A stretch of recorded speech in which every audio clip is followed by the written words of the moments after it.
विषारिणी की बात सुनकर युवक चलते चलते काली आत्माओं की झील में पहुंचा। कुछ देर बाद एक निशाचर नाव लेकर आया।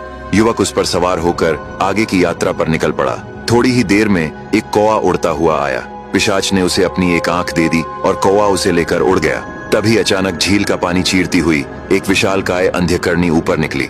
उसने जोर से कहा, ठहरो, मुझे खून दो, तभी तुम आगे बढ़ सकते हो। युवक का चेहरा भय से पीला पड़ गया, लेकिन निशाचर ने बिना हिचकिचाए अपनी कटार निकाली और अपनी हथेली चीरकर कुछ बूंदे खून की उस रहस्यमयी झील में टपका दी। देखते ही देखते पानी लाल रक्त में बदल गया। अंधकरणी ने वह रक्त पिया और संतुष्ट होकर फिर झील में समा गई। इसके बाद निशाचर युवक को एक ऐसे दरिया में ले आया जहाँ पानी में विचित्र जीव तैर रहे थे। कुछ मछलियां कौं की तरह काली और भयानक थीं, कुछ चमगादड़ के जैसी डरावनी थीं और कुछ विशाल कछुए ऐसे थे कि जिन्हें देखकर ही रोंगटे खड़े हो जाएं। युवक इन अजीब जीवों को पार करते हुए आगे बढ़ता गया। एक दिन और एक रात की यात्रा के बाद निशाचर उसे छाया मालिनियों के घाट पर छोड़कर अदृश्य हो गया। वहां से कुछ दूर चलने पर एक आती हुई बुढ़िया दिखी जो एक छोटे बिल्ली के बच्चे को लिए हुए थी। उसने कहा, बेटा तुम कौन हो? युवक ने उसे प्रणाम करते हुए कहा, माई, मैं एक मुसाफिर हूँ और मुझे यहाँ की रानी से मिलना है।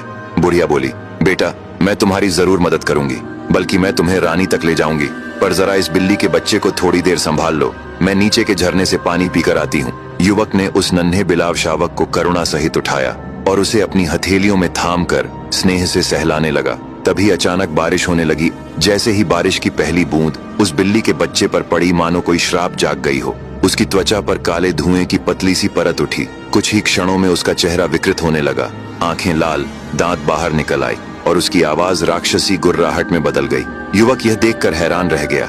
राक्षसी बिल्ली ने उस पर हमला कर दिया। युवक ने साहस करके उससे लड़ाई की, पर जब लगा कि वह हार जाएगा तो वह जान बचाकर भागने लगा। राक्षसी बिल्ली उसका पीछा करने लगी। तभी अचानक आसमान को चीरती हुई एक तीर आई, जैसे किसी देवता ने वरदान दिया हो, और वह तीर सीधे उस राक्षसी बिल्ली को जाकर लगा। तीर लगते ही वह घायल होकर जमीन पर गिर पड़ी। अब आगे की कहानी जानने के लिए देखिए अगला भाग।